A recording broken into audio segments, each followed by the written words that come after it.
जहाँ तक चुनाव का सवाल है और जिन परिस्थितियों में चुनाव हो रहा है, हर एक में साहस नहीं होता है जो सरकार के खिलाफ खड़ा हो जाए। सरकार के खिलाफ खड़े होने में साहस चाहिए और दबाव तो हर एक पे बनाया जाता है। ये बात कौन नहीं जानता है कि भारतीय जनता पार्टी जीतने के लिए कोई भी हथकंडा अपनाएगी।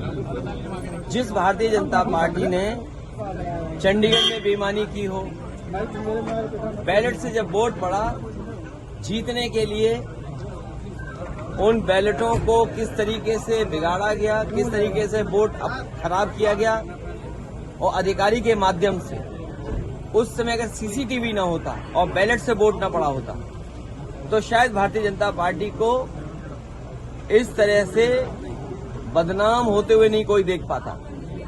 जहां तक यूपी का सवाल है, राज्यसभा के चुनाव में भारतीय जनता पार्टी ने सब कुछ किया है वोट लेने के लिए, और जो लोग गए हैं उनमें साहस नहीं रहा होगा सरकार के खिलाफ खड़ा होने में। सर, क्या कार्रवाई निश्चित होगी, क्योंकि पार्टी के जितने भी हमारे साथी हैं उनका मानना है कि ऐसे लोगों को दूर कर दीजिए। अभी तक तो कद्दावर नेता लग रहे थे, लेकिन कद्दावर नेता निकले नहीं, ये बात समझ में आ गई।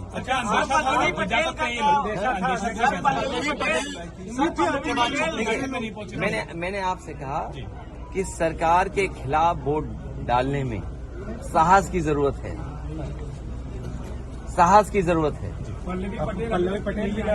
अब वो नहीं दिया होगा वोट, अभी तक नहीं आई है, तो वो जाने, क्योंकि उनकी वे क्या बोला था अभी आप, अंतरात्मा से। तो मैं किसी की अंतरात्मा के बारे में नहीं जानता हूँ।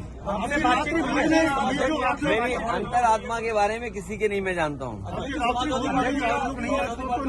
कोई बात नहीं, जब जो भोज में नहीं आए, चर्चाएं आपके माध्यम से भी थी, चर्चाएं और तरह से भी थी। अब उन बातों को आप बेहतर समझते होंगे कि कोई क्यों चला गया, किसी को सिक्योरिटी की जरूरत रही होगी, किसी को धमकाया गया होगा कि आपके मुकदमे पुराने हैं, आपका इतना रिकॉर्ड अच्छा नहीं है, आपको ये लाभ दे दिया जाएगा।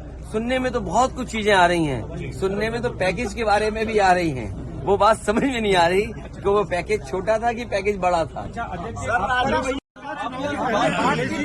से बात की गई थी आपके यहाँ से, आप प्रदेश अध्यक्ष ने बात। देखिए, कई बार कुछ लोग, कुछ होता है खबरों में रहने के लिए।